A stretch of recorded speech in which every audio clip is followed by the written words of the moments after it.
Help, I've been in an accident. I'm bleeding. Can you help me? Have you ever been in a situation where you saw someone bleeding, wanted to help, but didn't know what to do?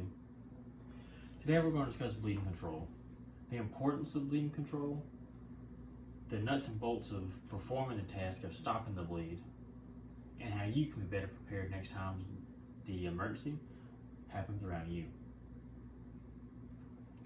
In 2019, Centers for Disease Control put out a document stating that the leading cause of death from ages 1 to 44 was unintentional injury. A majority of those involved bleeding. The need for bleeding control can arise at any time, whether you're out shopping, out riding your bike, or maybe you're just sitting in class. Today's world is forever changing. And with that, you can make a significant impact in someone's life or even save their life. Now that we know the importance of bleeding control, now let's get down to the nuts and bolts of it. We'll get some terminology out of the way first. This I'll be using as a hemostatic agent, and a hemostatic agent is basically an agent that helps stop the bleed by increasing clotting factors. We'll use this as gauze, and this is going to be our tourniquet.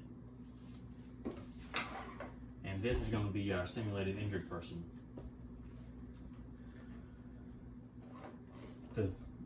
There's 3 simple steps to the process here. One is recognizing the emergency and activating the 911 system. 2, you notice the bleed. We put direct pressure on the wound, first with our hand, and then we find something to put pressure on it with. So maybe we have gauze or even a shirt, and we put pressure.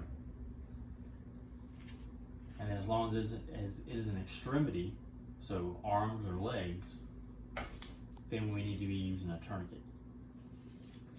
So these are super simple to place.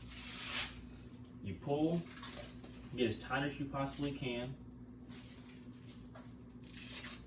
and then you turn this little dial here. If you get it very tight with just the strap, you won't have to turn it with so much. You turn it until the bleeding stops or drastically reduces. When placing tourniquets, we always want to make sure that we go high and tight on the extremity. So if it's an arm, up near the armpit, or if it's in the legs, near the groin. We need to do that because the way the vasculature in the bones or in the body, the only way that we stop the bleed is we have to compress the vasculature against the bone. We're unable to do so in the lower arms and lower legs because the vasculature passes between the 2 bones that are in those parts of the extremity.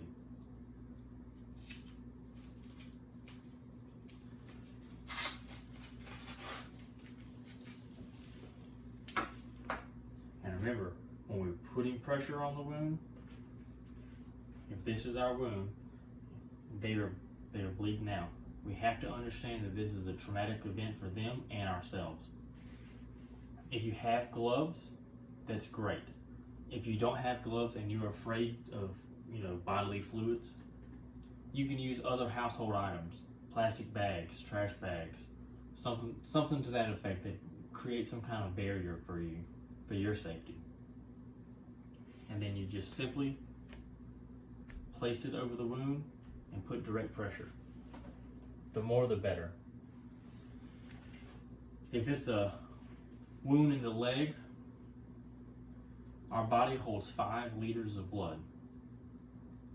If the femoral artery is severed, that person may only have minutes to live unless you step in and you save their life by putting pressure on the wound, placing a tourniquet. That's the gist of it. Now, how can you be prepared? There's a couple simple ways. One is having an increased situational awareness of what's going on. Do you see somebody suspicious? Maybe they're pulling a gun or something like that. Do you notice what's going on around you? Do you know that a a lot of public buildings now have stop the bleed kits, and they have gauze and tourniquets that you can use, just like they have AEDs that you can use if someone suffers a cardiac arrest.